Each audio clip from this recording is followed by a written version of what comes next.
सावधान हो जाइए क्योंकि बॉर्डर पर करेंसी एक्सचेंज के नाम पर धोखाधड़ी करने का काम चल रहा है। महाराजगंज के सोनौली बॉर्डर पर इसे लेकर अच्छी खासी भीड़ देखी गई। रिपोर्ट देखिए। इस लंबी भीड़ को देखिए। दरअसल ये तस्वीर महाराजगंज के सोनौली बॉर्डर की है। अगर आप नए साल पर नेपाल घूमने का प्लान कर रहे हैं तो थोड़ा सावधान रहें, क्योंकि ऐसा न हो कि किसी तरह के लोभ लालच के चक्कर में आकर आप भी अपना नुकसान करा बैठें। क्योंकि बॉर्डर पर पहुंचते ही सबसे पहले भारतीय मुद्रा को नेपाली मुद्रा में एक्सचेंज कराना होता है, जिसके लिए सीमा से सटे क्षेत्र में बने कुछ CSC सेंटरों में आजकल करेंसी एक्सचेंज का काम अवैध रूप से संचालित हो रहा है, जहां एक्सचेंजिंग के नाम पर कुछ रुपयों की कटौती की जाती है और फिर भारतीय मुद्रा के बदले नेपाली करेंसी दी जाती है।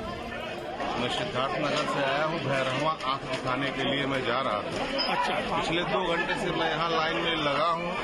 न कोई सुविधा का जो है कोई व्यवस्था है, न सुविधा कर्मचारी अंदर कहीं है, कुछ भी नहीं। और जो भी है यहाँ दलाली का पूरा प्रकोप चल रहा है। 300 रुपया, 200 रुपया, 500 रुपया मांगा जा रहा है। नया साल आ रहा है, ऐसे में जश्न मनाने और नेपाल की पहाड़ी वादियों को देखने का शौक हर किसी को होता है, लेकिन जैसे ही पर्यटक बॉर्डर पर आते हैं, यहीं से उनके साथ आर्थिक शोषण होना प्रारंभ हो जाता है। भारतीय सीमावर्ती क्षेत्र में बैठे कुछ CSC सेंटरों में अवैध ढंग से संचालित करेंसी एक्सचेंजर का काम भी इन दिनों तेजी से फल फूल रहा है।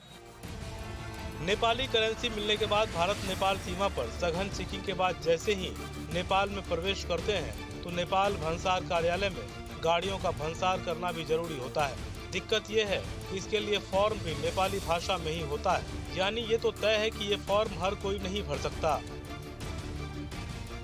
और अगर किसी तरीके से फॉर्म को भर भी दिया गया तो घंटों की लाइनों में खड़े खड़े वो नेपाल घूमने के अपने फैसले पर पछतावा करते हैं, जिसका फायदा वहां घूम रहे दलाल उठाते हैं। दलाल आसानी से गाड़ियों को पास कराने का जिम्मा लेते हैं और घंटों के काम को कुछ ही पलों में करवाकर मुनाफा कमा लेते हैं।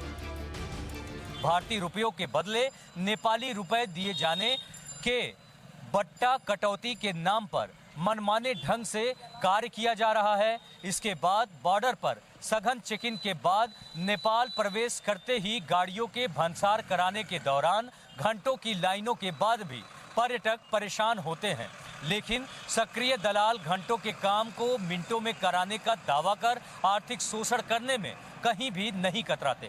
मनमाने रुपयों की मांग कर गाड़ियों को पास कराते हैं। इन सब प्रक्रियाओं के बाद पर्यटक नेपाल घूमने को जाते हैं। यही कारण है कि अब खासकर भारतीय पर्यटक नेपाल जाने को कतरा रहे हैं। रही बात इस पर अंकुश लगाने की, तो जब तक दोनों देशों के सक्षम अधिकारी इस पर गौर कर ऐसे दलालों के विरुद्ध कोई कठोर कार्यवाही करते हुए अंकुश लगाने की रणनीति नहीं बनाते, तब तक इसी तरह भारतीय पर्यटकों के साथ आर्थिक शोषण होता रहेगा। जाहिर है आम लोगों की परेशानियों का फायदा उठाकर ही ऐसे लोग अपने मंसूबों को पूरा करते हैं, और ऐसा दिख भी रहा है, क्योंकि लगातार सामने आती खबरें और खबरों से बिगड़ता अपराध का ग्राफ चिंताजनक हो सकता है। Team news state.